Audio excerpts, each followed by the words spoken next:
Hey everybody, what's going on? It's Alexander Williamson here with The Secret History Living in Your Aquarium, doing Fishtory, which is where we talk about all the latest science in academia, in the hobby of saltwater and freshwater fish keeping and ecology.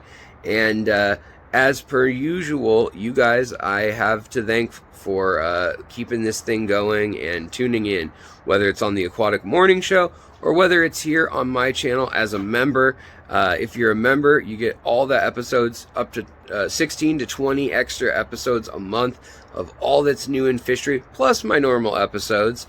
And you get all the sources and extra research behind the scenes in the community tab for only $1.99, and that helps my channel have a reliable form of income.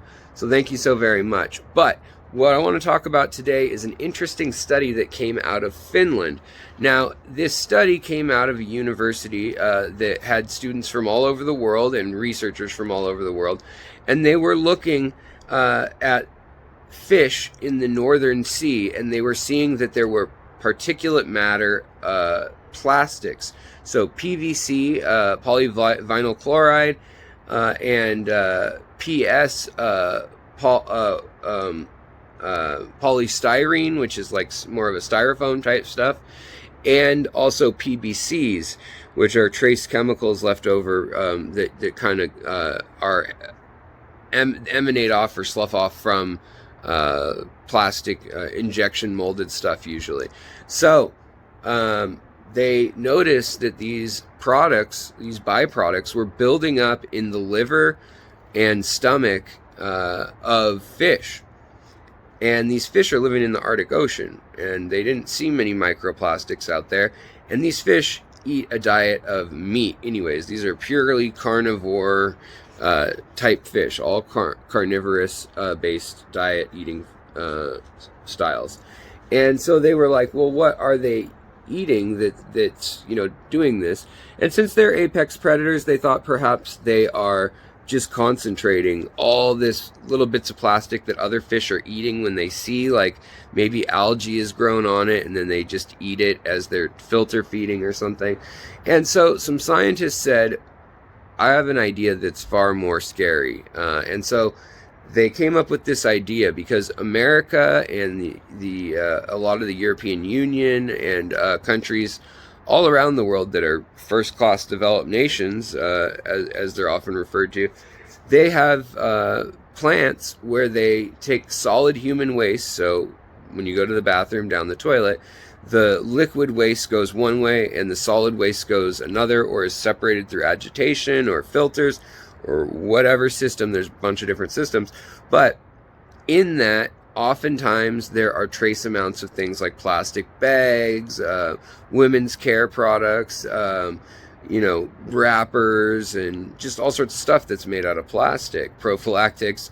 And then beyond that, acidic rain on PVC piping, or long time use of piping that becomes brittle and cracks, and little micro pieces start chipping off and flowing downstream. So this solid waste that is gathered, that oftentimes looks like kind of a scuzzy foam, or floating chunks of bleh, they take that, they gather it, and they wring it out, and then they give that to farms for fertilizers full of nitrates and nitrites and ammonia and all sorts of other stuff too. And we knew that things like trace chemicals like cholesterol medication and SSRIs and recreational medications, we'll call them, drugs, will be found in that, because it's coming from cities and human waste, and it even goes up on the weekends. But the plastics, it's like, where were they coming from and what is their impact? So they had this idea of growing lettuce in some of that material that was highly inundated with PVC and PS, the polystyrene. And they grew lettuce shoots for 14 days and then fed them to black larva, or black soldier fly larva. And that's what Fluval bug bites are made out of. Then they moved the larva out of there after 3 to 5 days. They tried several different ways. And they moved them into a room that had roaches, which not the cockroaches, but the fish, the silver, pretty European native fish. And they fed them the flies or the larva, either way, that had been eating the lettuce, the butter lettuce, and they had a few different kinds. I think it was romaine, butter lettuce, and some other kind too. But they were eating that, and the leaves of those plants had those microplastics. Then the soldier fly larva, it had it in its fat, in its stomach, and it was retaining it in weird parts of its body. And depending on if it then metamorphized into a fly, it was still in that creature too. And if you have a fish that's eating thousands of those a day, or a bunch of those grubs, or they're just a small fish, it makes a huge difference and it builds up. So they were able to show that it was going all the way up 3 trophic levels. So from the soil to the plant to an aerial bug that could go anywhere, those being eaten have the plastics from the soil. That's big news. That's sad news that it works that way. And they found plastics in the gills and in the spinal cord area and in the intestines of the fish, the intestinal lining, and also in the liver and fat. And it gets worse the more they eat of any one element. That if they eat like 5 flies a day, that's bad. If they eat 500 a day, obviously that's worse. And proportionally, the more carnivorous they are, the more they have accumulated. And if their food source is exposed to that, they're going to accumulate a lot really quick. So now the study needs to figure out what are the detriments of this. They know there's things like sterility and behavioral changes and so forth, but they now need to figure out what are the real life implications. What are the implications to humans that we're eating this stuff? I mean, we knew some of this, but we didn't realize how quickly it got into the food system and how it could go from the soil, the air, the water, into a plant, then into a cow, a goat, a bug, and then into whatever eats that, and whatever eats that, and whatever eats that, and so on and so forth, in more and more concentrated levels, similar to DDT back in the day when Rachel Carson wrote her Silent Spring book. So in any case, not the best news, but it is good that we've figured that out, and hopefully now we can start working on ways to mitigate it, and also ways to track where things are leading from when we do get contamination, and better ways to deal with it. Thank you so much for watching. Back to you, Jess. I'll talk to y'all tomorrow. Bye.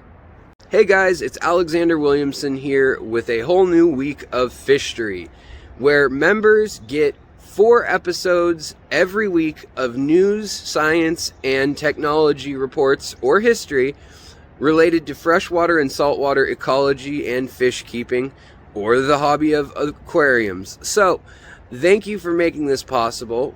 In episode number 136, I want to talk about something that is kind of disappointing news, but it is interesting to find out nonetheless.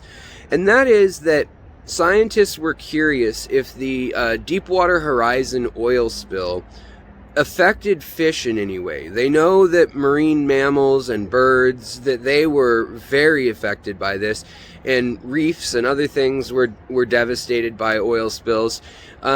But there had not been a large oil spill in the Gulf in an era when we had so much technology available to us to track what was going on.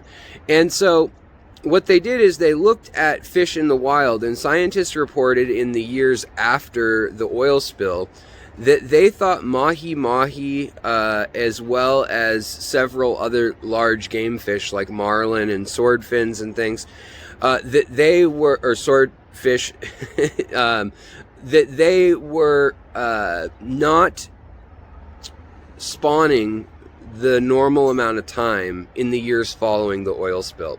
And they also thought that they weren't behaving the same. They weren't going to the same places. They weren't feeding at the same depths. But they also realized that they have better technology now. So maybe it was just a fluke. Maybe they're just seeing behaviors that were never noticed in the past. Because now they're able to put RFID chips that are small on fish and send out active signals. So they don't have to go chasing the fish. They can get real-time data from a satellite map from these fish when they're in shallow water, and then when they're in deep water, the tag records it, so if they ever retrieve the fish, they can then upload all that data. So there's two different ways of doing it, and in another episode we just talked about how they've been using the active RFID and frequency chips on turtles, because usually they need a really big surface. Well, marlin and tuna and fish like that have a really big surface. They're big fish. So they've been able to do that, as well as also they took some new younger fish out of the Gulf, and some of them they just kept in Gulf water and allowed to live for several months. Others they put in low amounts of crude oil, like the kind that leaked out of the oil spill. And they dissolved it down into 1/10 the level that it was at the leak site. And that's something around where it would have been for 500 miles in every direction. And they wanted to see if those fish would grow up to be any different. Well, it turns out that those fish, compared to the ones that didn't get exposed to crude oil and hydrocarbons, that the fish that weren't exposed spawned for up to 36 days, and they spawned large amounts every day. Well, the fish that were exposed only spawned an average of 8 days, and they spawned the same amount as the other fish per day. But overall, 8 days compared to 36 days was how much less they spawned. So far less fish were probably born after the oil spill. And this has drastic impacts on fisheries if you think about it. And this is in subtropic and tropical waters that the fish they looked at are living in. And this was University of Miami that did this work. And the role that this could play in Arctic fish or in temperate fish is not known yet. Maybe the faster metabolism of warmer water could have something to do with it. So maybe it might not impact Arctic fish as much, or maybe it could impact them more because they can't they can't metabolize these hydrocarbons that are in their body, and they get stored up. But they're seeing actual differences in behavior as well, like at prey aversion and hunting problems. So when they actually studied the fish visually, they saw that they didn't strike their targeted prey as often, and also when they were being hunted, they didn't respond the same way to predators. So it's an interesting finding, because there are oil leaks naturally also all over the ocean. But what we saw during the Event Horizon, or Deep Horizon rather, Event Horizon, same thing, black hole, whatever. So what we saw during that leak was that they had an active well pumping from deep below, pressurized, just gushing oil for, I don't remember how long it was, months. And so that put out a lot more than would ever naturally spill, unless there was something massive like an earthquake that literally cracked continental plates or something like that, and a pocket was opened. So interesting study, and it shows what we're doing to the environment when we do things like this. Now, not all oil places spill, and oil is useful, obviously. So everyone needs to weigh, the impacts of these things versus the utility of having cars and other things. But if we can't get fish to market and feed people, that's a problem. So they're curious to see how it acts in smaller fish that are more food-related fish than these other fish that tend to be more sport-related fish. But it was just easier to track these larger fish, so they started there. So they're going to be trying to go down the line and study the behavior now in smaller and smaller animals. So let me know what you think about this, and I will see you guys next time. And I hope everyone on the Aquatic Morning Show is having a great day as well. And I'll see you tomorrow.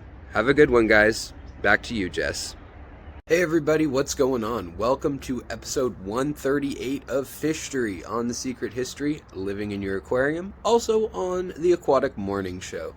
So if you're a member, you can watch all these audio-based episodes all at once at the beginning of every week, or maybe Tuesday, depending on the week.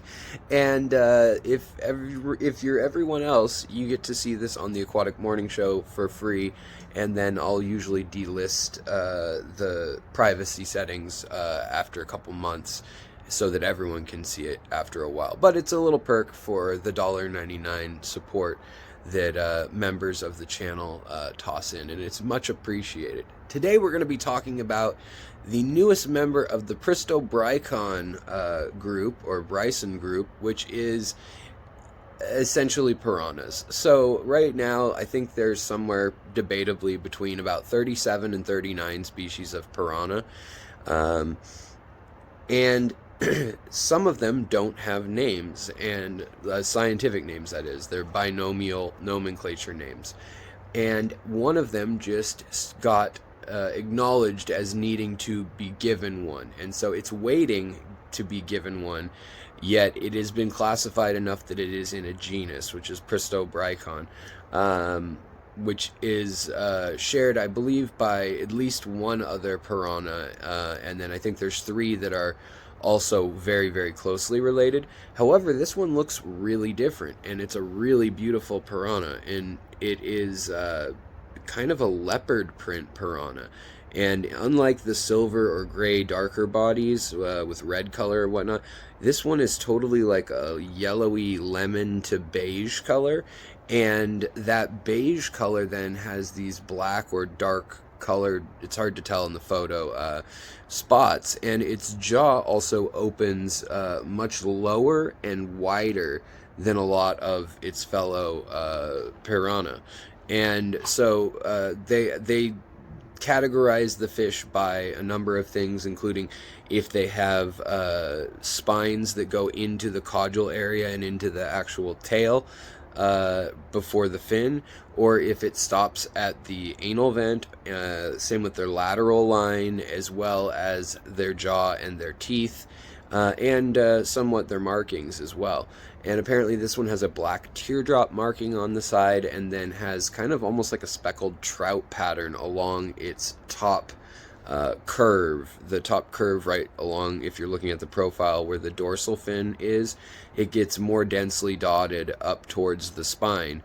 And if you were to look down on it from above, it would be darkest with spots right along the spine, and then taper down to what they call oceloted or oblong patterns. So they kind of almost turn into like rosettes or squiggles as you get towards the base of the middle line, the lateral line of the fish. And then below that, there's kind of a two-tone change after the anal vent.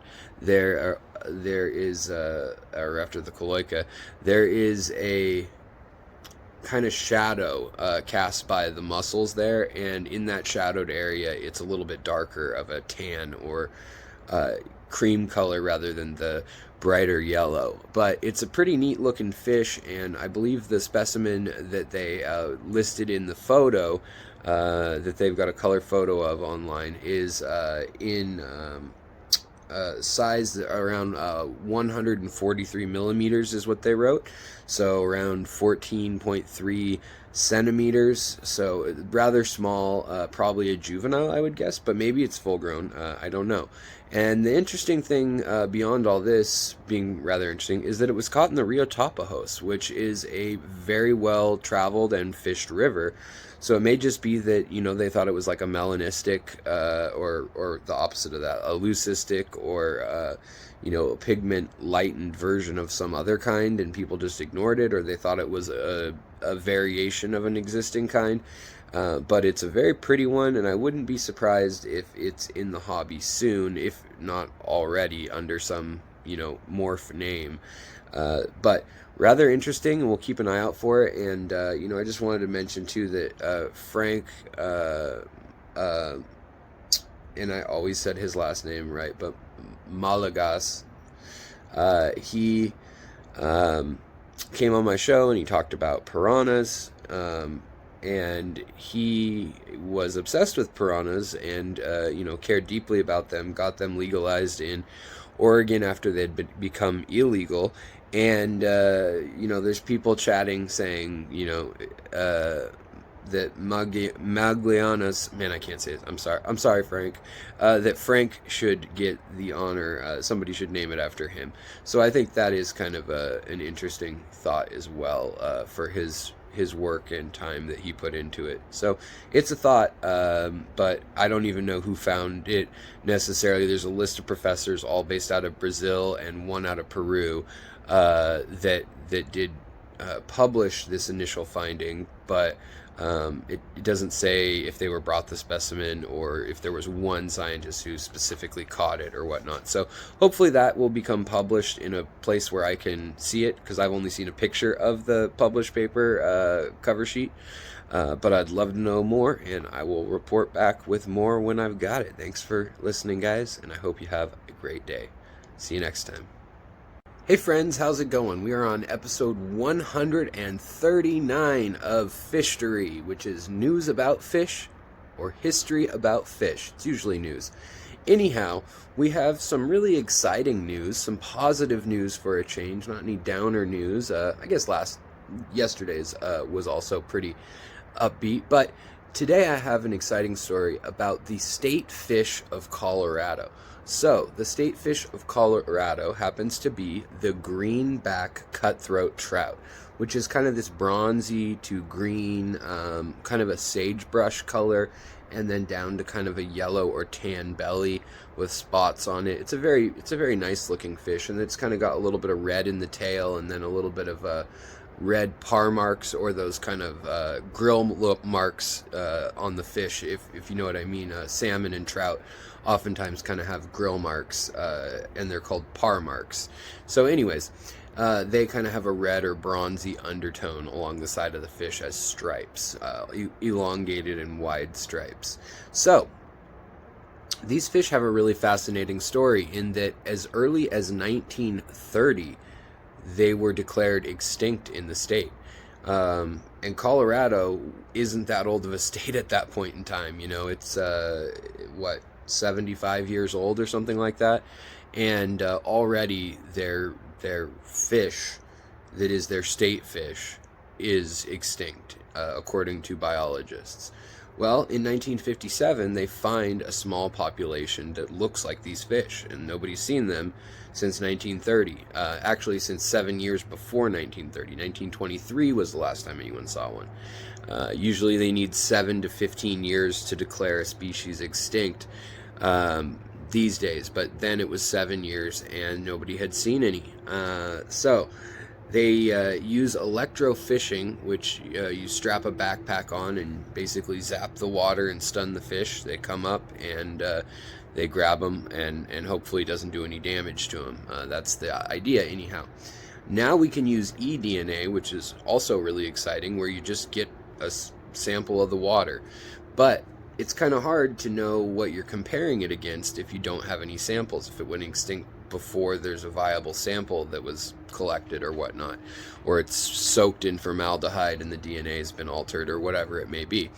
So the exciting news is that 1957 they find some, and they start breeding them in state facilities, in ponds, in captivity. 1965 they find even more, and in 1970 they find more.